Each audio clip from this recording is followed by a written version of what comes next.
The first lacrosse player who should receive GOAT consideration is none other than Gait. The Canadian played at Syracuse and was named an All-American every year he played there, once as an honorable mention and 3 times as a first teamer. That's just something that doesn't happen in lacrosse. He also led the Orange to 3 straight national championship titles from 1988 to 1990, and he used his insane skill and eye-popping athleticism to work his way to being the all-time leading scorer for the Orange. From a stats perspective, Gait exceeded every number, but it was his style of play that separated him from the rest of the pack. Nothing embodied this more than when he did the Air Gait, the most famous goal in lacrosse history. Just like Air Jordan in basketball, Gary decided to jump from behind the goal and score before he landed in the crease, a move which would later be banned by the NCAA. Gary now leads the ship for Syracuse Lacrosse as their head coach, and people are turning to him to return Syracuse back to its former glory. There will never be another player like Gait, and it would be foolish if I didn't mention his twin brother, Paul Gait, another 3-time All-American at Syracuse, who's also considered to be one of the greatest. I'm Jake with Lax Weekly, and today I want to answer the question, who is the greatest lacrosse player of all time? I'll give you the players who I think should be in contention, and at the end of the video, I'll give you my pick. And by the way, you can join 3,000 other lacrosse players and join the Lax Weekly email newsletter packed with tangible tips on how to become a better lacrosse player. I'll leave a link in the description where you can go subscribe now. The second player who should get GOAT consideration is Paul Rabil. If you're any level of lacrosse fan, you probably know who Paul is. He started his lacrosse playing days at Johns Hopkins, where just like Gait, he was a 4-time All-American, 3 times on the first team and 1 time on the third team. While he was with the Blue Jays, Rabil won 2 national titles for Hopkins and shattered just about every midfield scoring record there. Rabil's signature element to his game was his outside shot, and for many years he held the record for the world's fastest shot. Whether it was up top or shooting on the run down the alley, Rabil changed the midfield position,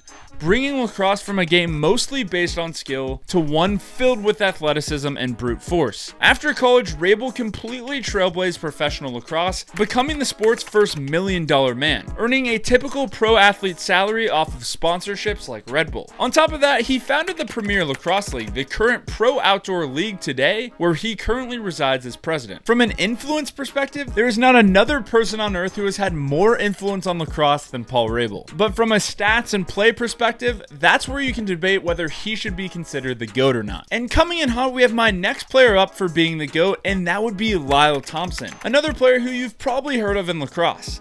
Lyle hails from the Iroquois Confederacy, and the game of lacrosse is literally in his blood. His people invented the sport. After finishing a high school career with 511 points and being ranked the #1 player in the class of 2011, Lyle took his talents to UAlbany and head coach Scott Marr, where he and his brother Miles and cousin Ty put the Great Danes on the national lacrosse stage. After scoring just 38 points as a freshman, Lyle put up 3 straight 100-plus point seasons and was the first player ever to win back-to-back Twarton Awards, the Heisman Trophy of lacrosse. He graduated having the most points of any lacrosse player in Division I history, which is wild considering he basically broke the record in only 3 seasons. His awards and stats definitely help his case, but similar to Gait, what separates him the most is his style of play. Lyle Thompson completely changed the sport of lacrosse, breaking out moves like behind the back and between the legs and making it look normal. Lacrosse in the early 2010s became very strict and disciplined, but Lyle Thompson completely flipped the script and decided to play the sport his own way. Kids around the nation were inspired to go to their backyards and become the next Lyle Thompson, and his style of play is clearly seen in the generations today. He's currently one of the best players in the Premier Lacrosse League and a 2-time All-Star. And lucky for us, Lyle Thompson is only 30 years old, so I'm hoping that we have 5 or optimistically 10 years for him left in pro lacrosse. And even though he hasn't finished his playing career yet, you can easily put him as one of the top 10 greatest lacrosse players of all time. Then there's the Powell brothers, starting with Mikey Powell. The youngest of 3 pals, Mikey attended Syracuse and is the only other player to ever win the Jack Turnbull Award for the nation's best attackman 4 consecutive years in a row, which is just absolutely wild if you think about it. Powell surprised the lacrosse community when he decided to opt out of playing professional lacrosse, instead choosing to be a musician. He then changed his mind and briefly played in the MLL as well as Team USA in 2006 in the World Lacrosse Championships. Mikey graduated Syracuse as the program's all-time leading scorer, but it was what you watched on the field that made your eyes pop? The name of the game for Mikey Powell was his quickness, and he used his borderline crazy change of direction to make even the best defenders stumble around like a beginner. Mikey Powell is almost like a mythical god in lacrosse, and pretty much any great attackman immediately gets compared to him. His eye black, his confidence and swagger, and his product on the field inspired the next generation of lacrosse players. But we can't forget about his older brother, Casey Powell, who has quite the storied lacrosse career himself. Casey was also a legend at Syracuse and was a 4-time All-American, 3 of those times on the first team. He's also the only lacrosse player to ever receive first-team All-American honors at multiple positions, which he did so at midfield and attack. Casey went on to have a prolific pro lacrosse career and played lacrosse until he was 40 years old, finishing his final season with the Florida Launch in the MLL. He also played 11 seasons of box lacrosse in the NLL. Just like his brother Mikey, Casey made plays all over the field, and he possessed some of the most skill that the sport's ever seen. You can easily put him up there for the GOAT conversation. And next up in this conversation, we have John Grant Jr. Unlike the rest of the guys on this list, John Grant Jr. didn't immediately start out hot during his freshman year of college. He's Canadian and played more indoor lacrosse and was actually drafted to the NLL in high school. He then attended junior college SUNY Morrisville before transferring to Delaware to finish out his last 2 seasons. During his senior year for the Blue Hens is when he really got onto the national stage,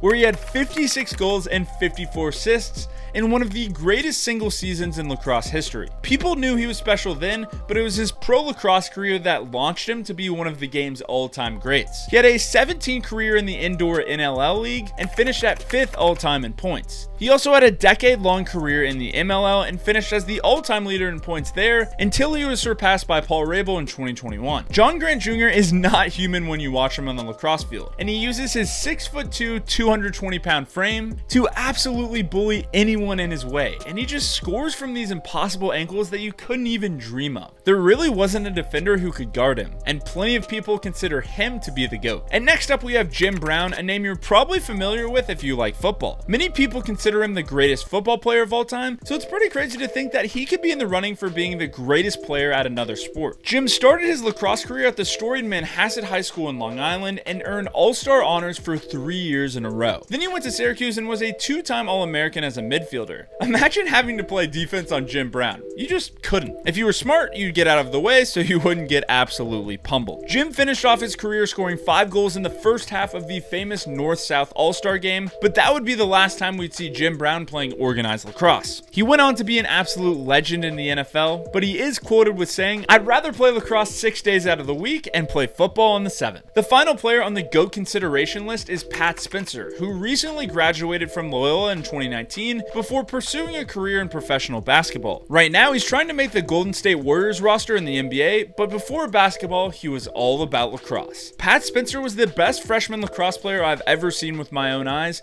and he graduated Loyola as D1's second all-time leader in points and still holds the NCAA record for the most assists in D1 history. Although he probably won't go down as a GOAT because he doesn't play lacrosse professionally, I'd easily put them up there as one of the best college lacrosse players ever. But now it's time. It's finally time to choose a winner. One GOAT from the list of all GOATs. And that answer for me is John Grant Jr. I just don't think I've ever seen a player so dominant before. It's like defenses and goalies just kind of give up playing on him. But that's just me, and you could say any name on this list and you can make a strong case for them. And there's also plenty of other guys to mention. Guys like Dave Petramala, John Zilberti, and Brody Merrill, just to name a few. But to me, this list encompasses the top of the top. And this was so much fun to make, and what do you think about this list? And also let me know down in the comments what video you want to see next. I'm Jake with Lax Weekly. I hope you have a great day, and I'll see you next time.